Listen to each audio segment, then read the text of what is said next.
हरे कृष्णा। आप सभी भक्तों का दिन शुभ और मंगलमय हो। ओम नमः शिवाय। हर हर महादेव। आप सभी भक्तों का दिन शुभ और मंगलमय हो।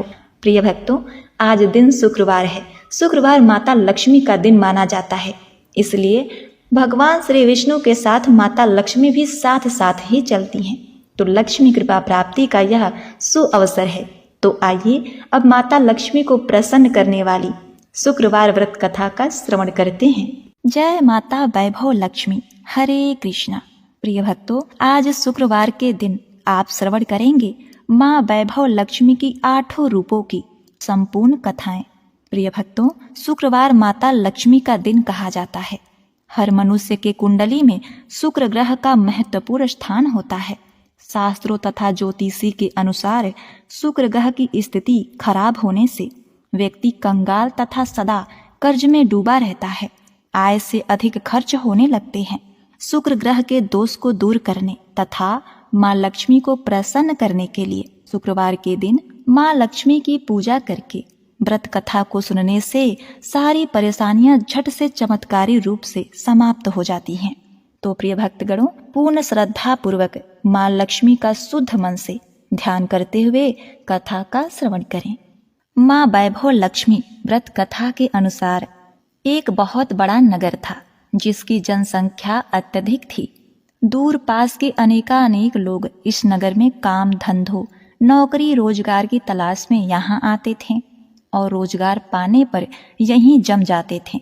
ऐसे लोग अपने काम धंधों में ऐसे व्यस्त रहते थे कि अपने अतिरिक्त किसी की परवाह ही नहीं करते थे। लोभ स्वार्थ ने घर के सदस्यों से भी प्रेम व्यवहार कम कर दिया था। ममता, प्यार, दया, सहानुभूति, परोपकार जैसे संस्कार बहुत कम हो गए थे। पूजा पाठ दिखावे एवं स्वार्थ पूर्ति के लिए होने लगे थे। श्रद्धा पूर्वक भक्ति भाव से प्रभु भजन एवं कीर्तन नाम मात्र के ही थे।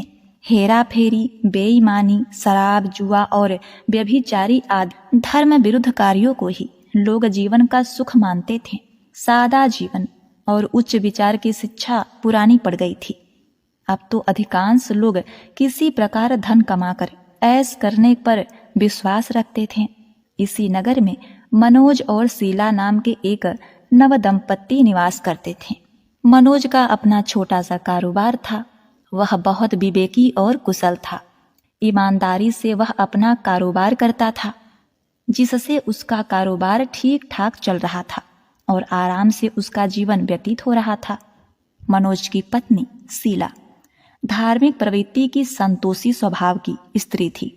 वह किसी की बुराई नहीं करती थी, यथासंभव दूसरों की सहायता को भी तत्पर रहती थी। गृह कार्यों से बचे समय का सदुपयोग एवं प्रभु भजन व कीर्तन करने अथवा धार्मिक या ज्ञानवर्धक पुस्तकें पढ़ने में व्यतीत करती थी। वास्तव में उसकी गृहस्थी एक आदर्श गृहस्थी थी।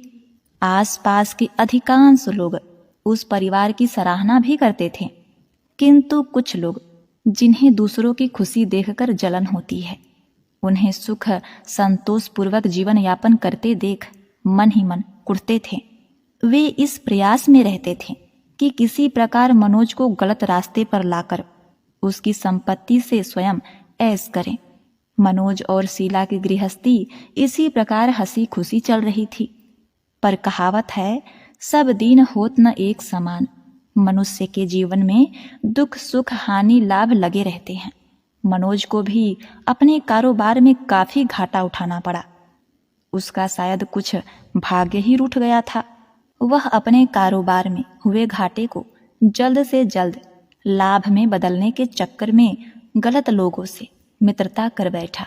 ये झूठे मित्र उसे जल्द ही करोड़पति बनाने का सपना दिखाने लगे और उसे जुआ, घुड़दौड़, शराब आदि के कुचक्र में डाल दिया। प्रिय भक्तों, जुए और शराब जैसे गलत कामों में आज तक कौन धनवान हुआ है जो वह धनवान होता? मनोज करोड़पति तो बना नहीं, खाकपति अवश्य बन गया। जल्द से जल्द अमीर बनने के लालच में वह घर में थोड़ी बहुत बची धन संपत्ति, गहने जेवर आदि भी गवा बैठा। एक वह समय था जब मनोज अपनी पत्नी शीला के साथ सुखपूर्वक जीवन व्यतीत कर रहा था। कुछ दिनों में ऐसा समय आ गया था कि उसे 2 समय के भोजन के लिए भी लाले पड़ गए। घर में दरिद्रता और भूखमरी का साम्राज्य हो गया। इससे मनोज और भी चिड़चिड़ा हो गया। वह बात बात पर अपनी पत्नी शीला के साथ गाली गलौज करता, मारपीट करने लगा। शीला एक सुशील और संस्कारी स्त्री थी। वह पति को अपना सब कुछ समझती थी। पति के व्यवहार से वह दुखी तो बहुत थी, किंतु भगवान पर भरोसा रखकर वह यह दुख सहन करने लगी। कहते हैं ना कि दुख में ही भगवान याद आते हैं। तो शीला का मन भी हर समय प्रभु पर भरोसा था, विश्वास में लगा रहता था कि भगवान उसे सुख के दिन भी अवश्य ही दिखाएंगे। एक दिन दोपहर को शीला दुखी हृदय से भगवान को याद कर रही थी कि हे प्रभु, हम तेरे छोटे बच्चे हैं, हमारी गलतियां और अपराधों को क्षमा करो। हे भगवान, मेरे पति को सद्बुद्धि दो।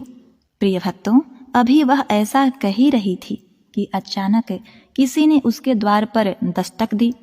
शीला विचार मग्न हो गई कि इस समय मुझ गरीब के घर में कौन आया होगा। सगे संबंधियों और यार दोस्तों ने पहले ही किनारा कर लिया था। फिर भी द्वार खोल दिया। देखा तो सामने एक वृद्ध महिला खड़ी थी। शरीर पर झुर्रियां थी, किंतु चेहरे से अलौकिक तेज टपक रहा था। उनकी आंखों से करुणा और प्यार का मानो अमृत बह रहा था। शीला उस वृद्ध को पहचान नहीं सकी, फिर भी आदर के साथ उन्हें घर के अंदर ले आई। किसी को बैठाने के लिए घर में उपयुक्त आसन नहीं था, अतः सकुचाते हुए शीला ने एक फटी हुई चादर बिछाकर उन्हें बैठने को कहा। वृद्धा उसी चादर पर आराम से बैठ गईं। शीला के मन को कुछ शांति सी महसूस हुई। वृद्धा ने उससे पूछा, शीला, मुझे पहचानती हो या नहीं? शीला बोली, माँ जी, आपको देखते ही कुछ अपनत्व सा महसूस हो रहा है। ऐसा लगता है जैसे आप मेरे बहुत ही नजदीक हो। आपको देखकर मेरा रोम रोम खिल उठा है, जैसा प्रायः विशेष परिचित व्यक्ति से मिलने पर होता है। किंतु मुझे याद नहीं पड़ता मैंने आपको कहाँ देखा है। वृद्धा ने अपनापन दिखाते हुए कहा, शीला, तुम इतनी जल्दी भूल गई? अभी कुछ दिन पहले तो तू लक्ष्मी जी के मंदिर में शुक्रवार को भजन कीर्तन में आती थी। मैं भी उसमें आया करती हूँ। हर शुक्रवार को मैं तुझसे वहां मिलती थी बेटी। प्रिय भक्तों, जब से शीला का पति मनोज गलत लोगों की संगत में बैठकर घर लुटाने लगा था, तभी से शीला बाहर निकलने में शर्म महसूस करने लगी थी। अतः उसने मंदिर जाना बंद कर दिया था। शीला ने याद करने की कोशिश की कि वह कब उस बुढ़िया माई से मिली है, परंतु उसे कुछ याद नहीं आया।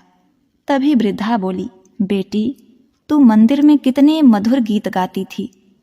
बहुत दिन से तू वहां नहीं आई। मैंने सोचा चलो चलकर देखती हूँ कि कहीं तू बीमार तो नहीं पड़ गई। यही सोचकर यहाँ चली आई। वृद्धा के ममत्व भरे वचनों को सुनकर शीला का हृदय भर आया। रुआंसी उसने अपनी रुलाई रोकने की कोशिश की, किंतु असफल रही और फूट फूट कर रोने लगी। यह देखकर वह बुढ़िया माँ उसके पास आई और सिर पर प्यार भरा हाथ फेरकर उसे ढाढ़स बंधाने लगी। वृद्धा बोली, बेटी, जीवन में सुख और दुख आते ही रहते हैं। हमेशा सुख अथवा हमेशा दुख कभी किसी पर नहीं होता, अतः दुखों से घबराना नहीं चाहिए। शीला बोली, माँ जी, मैं थोड़े दुख में कभी नहीं घबराई, किंतु अब नहीं सहा जाता। ऐसा कहते कहते वह फिर रोने लगी। वृद्धा फिर सांत्वना देते हुए बोली, धैर्य धरो बेटी, और अपनी व्यथा मुझे बता, तुझे क्या दुख खाए जा रहा है। इस प्रकार बताने से तेरा मन भी हल्का हो जाएगा, और मुझसे जो हो सकेगा तो मैं तेरे दुख दर्द का उपाय बता दूंगी। वृद्धा की बात सुनकर शीला के मन में बहुत ही राहत मिली। उसने बुढ़िया माँ को अपनी दुख भरी कथा सुनानी शुरू कर दी। वह बोली, माँ जी, पहले मेरे घर में बहुत सुख शांति थी। मेरे पति ईमानदार और सुशील थे। भगवान की कृपा से मेरे घर में खुशियां ही खुशियां थी। किसी भी कार्य में हमें कभी धन की कमी महसूस नहीं होती थी। अचानक हमारे भाग्य पलट गए। मेरे पति को अपने कारोबार में घाटा हुआ। अधिक धन कमाने के चक्कर में वे बुरे लोगों के संगत में आ गए और वे जुआ, शराब, रेस और बहुत से अन्य कुकर्मों में फंस गए। इस प्रकार उन्होंने अपना सब कुछ गवा दिया।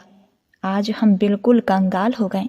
अब तक जैसे तैसे घर की छोटी मोटी चीजें बेचकर अपना गुजारा करते रहे। अब तो घर की वह वस्तुएं भी समाप्त हो गईं। हम दर दर की ठोकरें खाने वाले भिखारी हो गए। वृद्धा बोली, बेटी, कर्म की गति बड़ी ही न्यारी होती है। मनुष्य यदि अच्छे कर्म करे तो उसे दुख नहीं उठाने पड़ते। कुछ पिछले जन्मों के कारण लाभ हानि अथवा सुख दुख मनुष्य पर आते हैं। ऐसे में वह संयम से काम ले और भगवान पर भरोसा रखे तो शीघ्र ही उस दुखों से पार पा लेता है। बेटी, तेरे दिन भी अवश्य ही फिरेंगे। मैं तुझे उपाय बताती हूँ। तू भगवती महालक्ष्मी की भक्त है। वे तो स्वयं धन की देवी और प्रेम तथा करुणा की अवतार हैं। अपने भक्तों पर उनकी कृपा सदा बनी रहती है। अब तू उन्हीं महालक्ष्मी जी का व्रत कर, ये अवश्य ही तेरा कष्ट दूर करेंगी। बुढ़िया माँ की बात सुनकर शीला बहुत प्रसन्न हुई। उसने पूछा, माँ जी, श्री महालक्ष्मी जी का व्रत कैसे किया जाता है?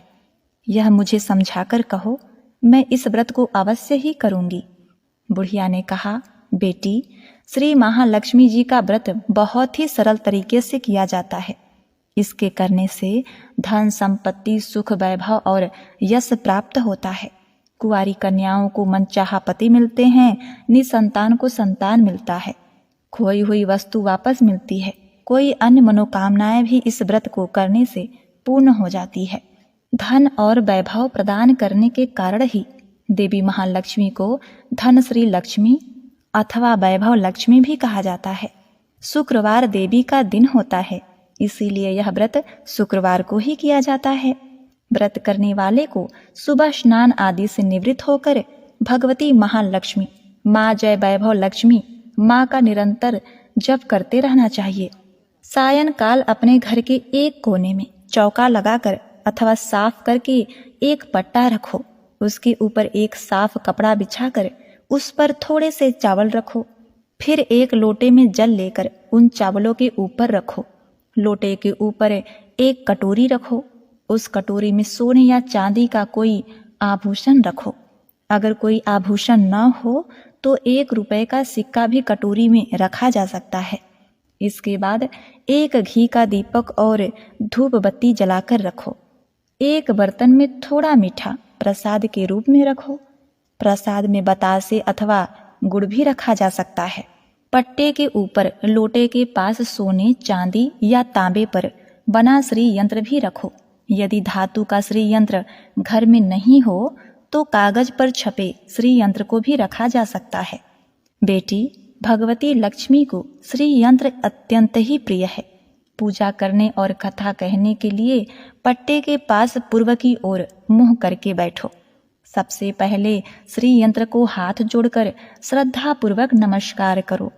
फिर वैभव लक्ष्मी के ध्यान मंत्र को पढ़कर भगवती लक्ष्मी जी की स्तुति करो। जिन्हें संस्कृत में भी ध्यान व मंत्र कहने में कठिनाई हो, वे सरल भाषा में भी ध्यान व स्तुति कर सकते हैं। भगवती महालक्ष्मी दिखावे की नहीं बल्कि भाव की भूखी होती हैं। उनके पश्चात कटोरी में रखे आभूषण या रुपए पर हल्दी, कुमकुम और चावल चढ़ाओ। फिर दोनों हाथों से लाल रंग के पुष्प अर्पित करके प्रसाद का भोग लगाओ। धूप और दीप दिखाओ। पुनः लक्ष्मी जी का स्तुति करके लक्ष्मी महिमा गाओ और आरती उतारो। फिर मन ही मन सच्चे हृदय से जय महालक्ष्मी माँ का 11 बार उच्चारण करो। इसके बाद 11 या 21 शुक्रवार को व्रत का संकल्प लेकर अपनी मनोकामना पूरी करने के लिए माँ से हाथ जोड़कर विनती करो। अंत में माँ का प्रसाद बांट दो। थोड़ा सा प्रसाद अपने लिए रखो। बाद में कटोरी में रखा आभूषण, रुपया और श्री यंत्र उठा करके रखो। लोटे का पानी तुलसी के पौधे पर चढ़ा दो। इस दिन पूरे दिन उपवास रखकर सायंकाल प्रसाद खाना चाहिए। यदि इतनी शक्ति न हो तो एक बार शाम को प्रसाद खाकर सादा वैष्णव भोजन कर सकते हैं। इस प्रकार इस व्रत को शास्त्रीय विधि के अनुसार करने से उसका फल अवश्य ही प्राप्त होता है। इस व्रत के प्रभाव से मनुष्य की सब विपत्तियां दूर हो, धन वैभव की प्राप्ति होती है, कुंवारी कन्याओं को मन भावन पति मिलता है, सौभाग्यवती स्त्रियों को अखंड सौभाग्य मिलता है, निसंतान दंपति को संतान की प्राप्ति होती है, और भी कोई मनोकामना हो तो वह भी अवश्य ही पूर्ण होती है, खोया हुआ सामान वापस मिलता है। शीला यह सुनकर बहुत ही प्रसन्न हुई। उसने कहा, माताजी, आपने जो भी वैभव लक्ष्मी के व्रत की विधि बताई है उसे मैं अवश्य ही करूंगी। आप कृपा करके मुझे इसकी उद्यापन विधि भी समझाकर बताइए। वृद्धा ने कहा, बेटी, इस व्रत का उद्यापन करने की विधि भी बहुत सरल है। ध्यान से सुनो। 11 या 21 जितने शुक्रवार को व्रत करने का संकल्प लिया हो उतने व्रत पूर्ण श्रद्धा और भावपूर्वक पूरे होने पर अंतिम शुक्रवार को उद्यापन किया जाता है। इस दिन पूजा विधि हर शुक्रवार को की गई पूजा विधि की तरह ही की जाती है। इस दिन प्रसाद के लिए नारियल की गिरी और खीर का प्रसाद वितरित किया जाता है। प्रसाद के साथ कम से कम 7 कुंवारी या सौभाग्यवती स्त्रियों को कुमकुम का तिलक लगा करके श्री वैभव लक्ष्मी व्रत कथा की एक पुस्तक भेंट दी जाती है। अंत में फिर श्री भगवती महालक्ष्मी के विभिन्न स्वरूपों को श्रद्धा पूर्वक हाथ जोड़कर नमस्कार करो और मन ही मन माँ से प्रार्थना करो, हे महालक्ष्मी माँ, हे धनलक्ष्मी माँ, हे वैभव, हे लक्ष्मी माँ, मैंने सच्चे मन से आपका व्रत पूर्ण किया है, फिर भी इसमें कोई गलती या अपराध हुआ हो तो उसे क्षमा करना और हमारी जो भी आपकी मनोकामना हो उसे कहें, मनोकामना को पूर्ण करना, हमारा सबका कल्याण करना, हमारी विपत्तियों को दूर करके हमें धन वैभव प्रदान करना। हे देवी माँ, आपकी महिमा अपरंपार है। बुढ़िया माँ से श्री वैभव लक्ष्मी के व्रत की शास्त्रीय विधि सुनकर शीला का मन मयूर जैसे नाच उठा। उसे लगा मानो उसे मन मांगी मुरादें मिल गई है। उसने तत्काल अपने आंखें मूंद करके मन ही मन संकल्प लिया कि हे वैभव लक्ष्मी माँ, मैंने आपका 21 शुक्रवार तक बुढ़िया माँ द्वारा बताई गई शास्त्रीय विधि के अनुसार व्रत और उद्यापन करूंगी। इस प्रकार संकल्प करके जैसे ही शीला ने आंखें खोली तो क्या देखती है कि वृद्धा माँ को कमरे में नहीं पाया। उसने घर के बाहर जाकर देखा किंतु वहां भी उसे कहीं माजी दिखाई नहीं दी। उसे बहुत ही आश्चर्य हुआ कि थोड़ी ही देर में कहाँ गायब हो गई। प्रिय भक्तों, वास्तव में वे साक्षात भगवती महालक्ष्मी थी जो अपने भक्त शीला को वृद्धा का भेष रखकर रास्ता दिखाने आई थी। अगले ही दिन शुक्रवार था। शीला सुबह नहा धोकर मन ही मन जय महालक्ष्मी माँ, जय वैभव लक्ष्मी माँ का जाप करने लगी। सायंकाल वह वैभव लक्ष्मी माँ की पूजा करने बैठी। घर में कोई आभूषण नहीं था। आभूषण के नाम पर उसकी नाक में एकमात्र लौंग ही बची थी। उसने वही निकालकर धोकर कटोरी में रख दी। घर में थोड़ी शक्कर रखी थी, उसका प्रसाद बनाया और फिर बुढ़िया माँ के द्वारा बताई गई शास्त्रीय विधि के द्वारा वैभव लक्ष्मी माता का पूजन किया। पूजन के पश्चात उसने प्रसाद अपने पति मनोज तथा अन्य लोगों को वितरित किया। अंत में स्वयं ग्रहण किया। श्री वैभव लक्ष्मी माँ का प्रसाद खाते ही मनोज के स्वभाव में परिवर्तन आ गया। उसका चिड़चिड़ापन कम हो गया और उसका मन कुकर्मों से दूर होकर कारोबार जो पहले बिल्कुल ठप हो गया था फिर से उसमें जम गया। 21वें शुक्रवार को शीला ने बुढ़िया माँ द्वारा बताई गई शास्त्रीय विधि के अनुसार उद्यापन किया और 11 स्त्रियों को भी वैभव लक्ष्मी व्रत की पुस्तकें भेंट दी। फिर भगवती महालक्ष्मी के वैभव लक्ष्मी स्वरूप को मन ही मन प्रणाम करके कि हे वैभव लक्ष्मी माँ, मैंने आपके व्रत की जो मनौती मानी थी वह आज पूर्ण हुई है। हे माँ, हमारे संकटों को दूर कर हमारा कल्याण करो। जाने अनजाने में यदि कोई हमसे अपराध हुआ हो तो उसे क्षमा करना माँ। हमें धन संपत्ति और वैभव प्रदान करना, हमें समृद्धि देना। हे माँ, आपकी महिमा अपरंपार है, आपकी सदा जय हो।